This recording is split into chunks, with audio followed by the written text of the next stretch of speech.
Hey guys, welcome back to Clownfish TV. This is Neon. I am here with Geeky Sparkles. Hello. And we're going to give you your daily dose of dismal Dungeons and Dragons. We're going to talk actually about Magic the Gathering, Wizards of the Coast deciding that they're done with DEI on some level. They're actually pulling support for some different organizations that push for DEI in gaming.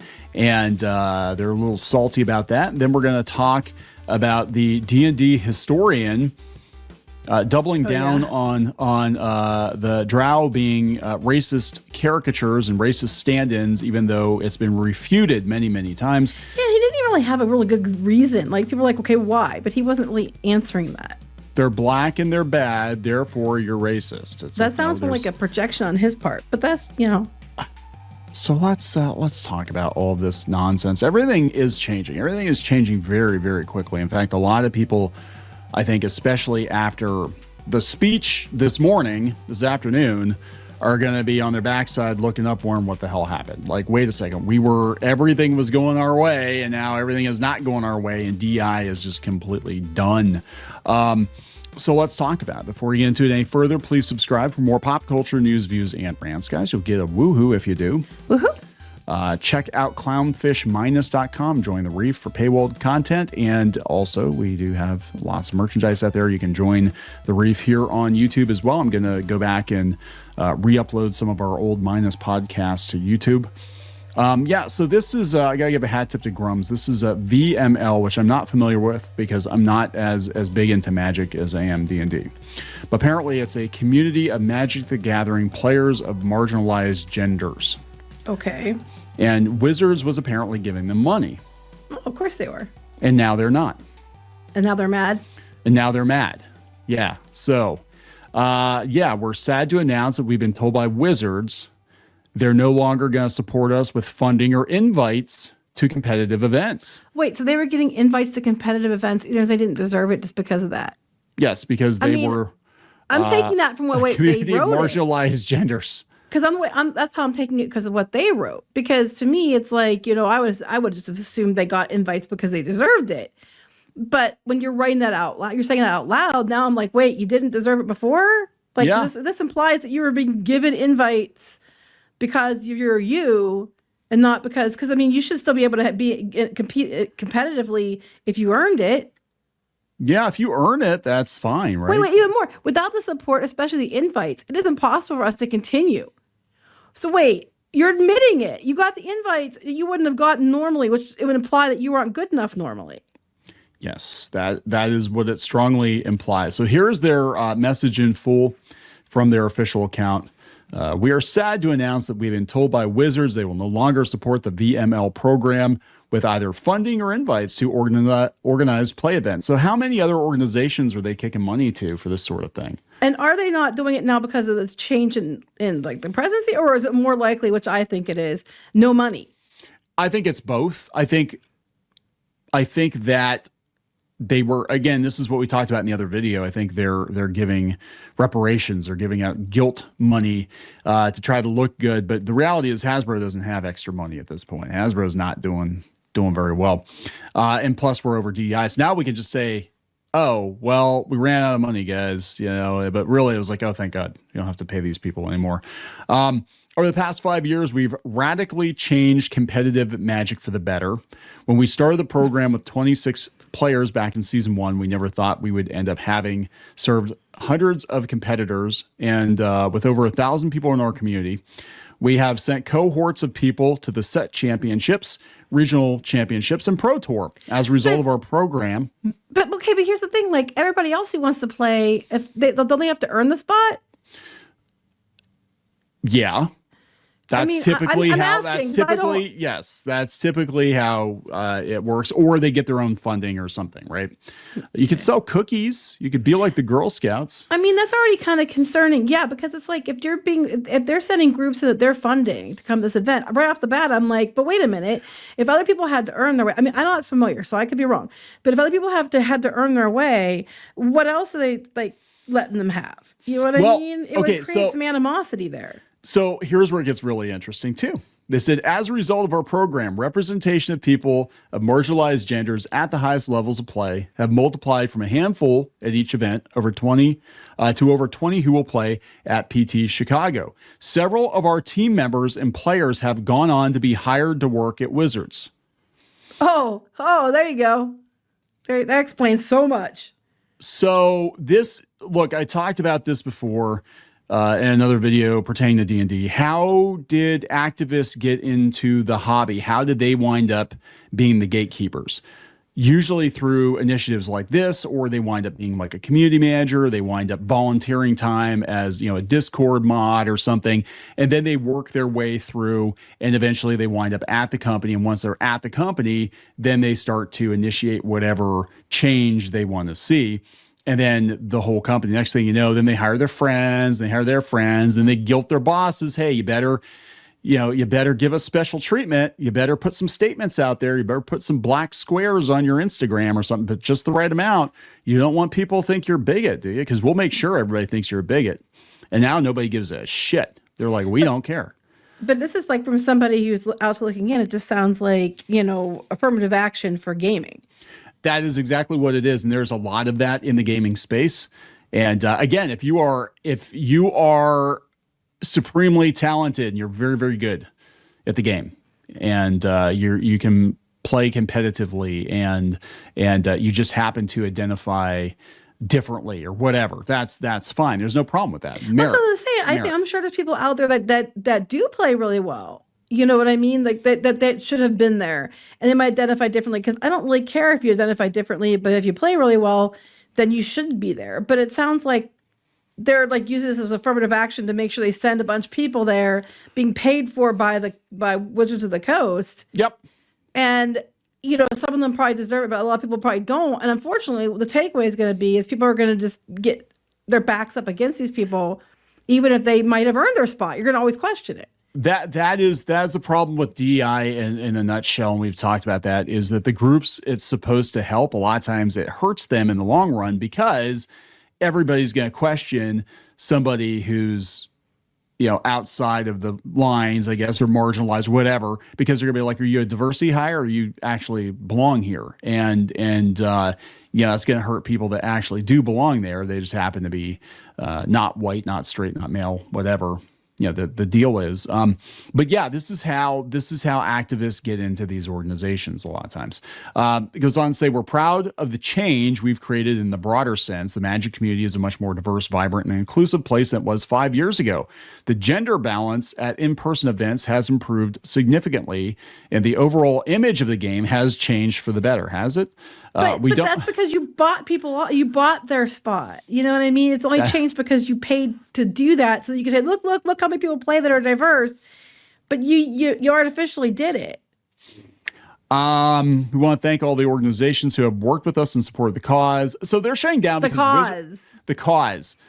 Good Luck, High Five, Lodestone Coffee, NRG, Team Arclight, MTG Melee, and Bop. Again, I'm not a huge Magic guy, but this explains a lot. This is part of a bigger issue, that there has been a concerted effort, not just to diversify the gaming scene, but I think in a lot of ways to change it, from the inside out, and not necessarily just to be more representative, but to control it. I mean, I'm going to be honest. I think, again, we get activists into these spaces, and you get people that are perpetually aggrieved, terminally aggrieved, always online.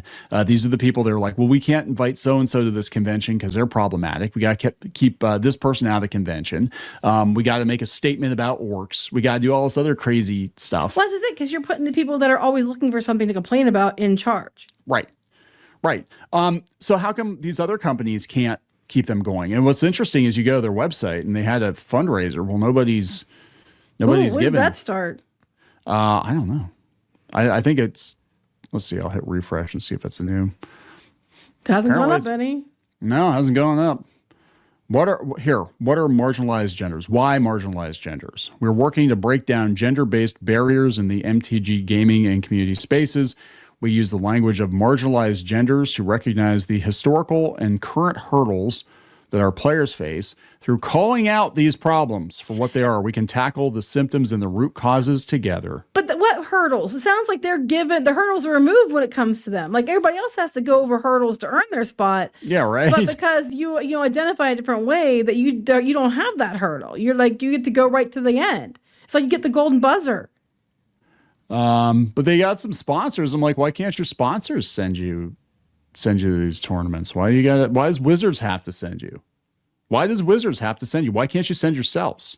Why can't everybody else get sponsors to go and do? Everybody else gets sponsors, or they send themselves to, you know what I'm saying? They'd be like, oh, I can't go to the convention because I don't have a sponsor to go to the convention. I'm like, or you could just be like everybody else and just, pay for a spot. Right. Yeah. I know, right? Go to the convention because if you want to be accepted, you're not. Yeah. Well, just because you're marginalized doesn't mean you're special. No. You can still pay for your own spot, right? So that kind of brings us into, I guess, the next thing. And we'll talk about this a little bit.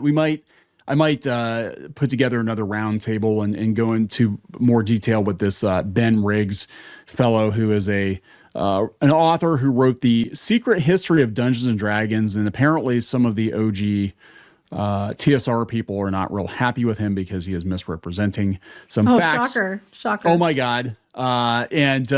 So this has been making the rounds the last couple days. Apparently he's going on and on and on about, oh wow, this is a long thread, about the Drow, the Dark Elves, being racist caricatures, and, again, implying that Gary Gygax was racist. And in reality, they're based on dark fairies, and the color of their skin had nothing to do. I mean, they're evil, but they're dark skinned because they live underground, and I guess they blend in with the shadows. I don't know, as a whole, but whatever. They were based off of actual fairies, actual dark fairies.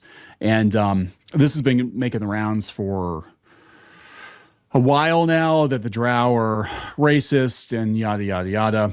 But he's just tripling down on it now. Why He's now? tripling down on it, right? And I am wondering, and to kind of dovetail in with this other thing going on at Wizards right now, where they're dropping support for this DEI thing. Will they, to save their asses, now that it's not fashionable, will they walk it back? Because they got in big trouble when they had their in-house historians, or whatever, I'm using air quotes here, historians, misrepresenting the founders of TSR, saying that they were racist bigots, basically from, a bunch of white dudes from the flyover states, and trying to defame them and, throw the original D&D under the bus, even though they only have their jobs because the game exists, and they could never come up with anything on their own. Will Wizards walk back a lot of this nonsense over the last couple of years of, orcs are racist caricatures, Drow are racist caricatures, Gary Gygax, Patu, we can't utter his name. And a lot of the people that were having a problem with Gary Gygax are the kind of people that were at the VML. I'm not saying it's them, but that mindset, those perpetually aggrieved people, like, well, we can't acknowledge Gary Gygax because he was a straight white man and he was problematic because he was kind of conservative, and we can't pronounce his name. They called him like Gigax or something. These were the people that ran Gen Con that he started, by the way.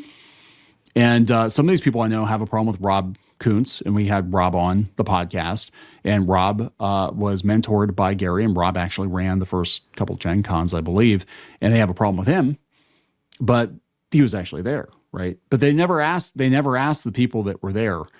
No, so he's just making up stuff. Is that like, or I heard from somebody who heard from somebody who heard from somebody whose brother was there that this happened, but you didn't actually verify the facts. Yeah, this is Ben Riggs. Yeah. Ever notice how Lolth, the chaotic evil queen of the spiders, goddess to the all evil black elves, looks African American on the cover of the Queen of the Spiders? Actually, no. I'm looking at her. I was looking at the facial features and stuff. I'm thinking they look like a bunch of white chicks from a hair band or something that have bronzer on. It's like I'm not seeing any kind of racist caricature. And this is actually a very, very famous painting. This was on the cover of a Pool Radiance? One of the Gold Box games. And, I remember having this poster in my room, actually. There you go. You're like, why? Why did you? No, I'm just looking at the faces and thinking they look kind of like they look kind of like spider-like in their faces. I can't explain it. Like just the way they drew the angles and stuff, it kind of looks almost like, you know, with the way the light's reflected and stuff. I don't think they look like they're like necessarily black people so much as they look like they're like trying to be like spider looking face. I mean, I can't explain the faces. They look more like bug-like, if that makes sense. Well, he's getting all kinds of pushback. If you think this isn't a big deal, it's not a big deal, Ben. Go find other images of people of color from 1E and post them below. What message do those images or the lack of them say? Go ahead. I'll go find the images. I'll wait. Hope people did. This is a... Oh, is that a lesbian? I don't know. That's a good question. That is a good question, but it's not going very well. I mean, no offense to lesbians, because there's a lot of really pretty good looking ones, but that looks like I'm going to try too hard to look like a dude. Yeah, this is just, it's all very tiresome. It is. A lot of OG D&D people, fans, creators, people who create supplements, the OSR community, going after this guy. They're like, just shut the fuck up. Basically, we're getting to a point now where everybody's just like, shut up. It doesn't work anymore. This isn't 2017. This isn't 2018. I think Wizards is going to walk it back. I think they're going to walk it back because they want to turn D&D into a shitty mobile app. And I think they're going to be like, you know what? We're done with all this nonsense. We'll just quietly pretend it didn't happen. But the fact that they're already dropping support for groups like this tells me that they're done with it. And I think they realize it hurt their bottom line. I think they're looking at the sales of the new player's handbook. It might have been supposedly the fastest selling player's handbook, but there does not seem to be a lot of... I'm sorry. I don't buy it either. A lot of people said that there's some hokey pokey going on with the numbers. I would have to look into that more. I can't verify, but I don't think it's selling like hotcakes. I think that a lot of people, especially after the OGL debacle, already moved on to other systems. And if they're betting on the D&D mobile app being, you know, how the brand is going to continue going forward, they're going to have to drop a lot of this stuff because the general public's over it. I mean, everybody's over this shit. We're going to wrap it up. Yeah. I think we're going to wrap it up. All right. So there we go, guys. Meritocracy is back on the menu. Oh God, I love this. This is the 40K fans. Jesus, I see what you've done for other people, and I want that for me. So please subscribe. Please subscribe for more pop culture news, views, and rants. We'll talk later. Bye.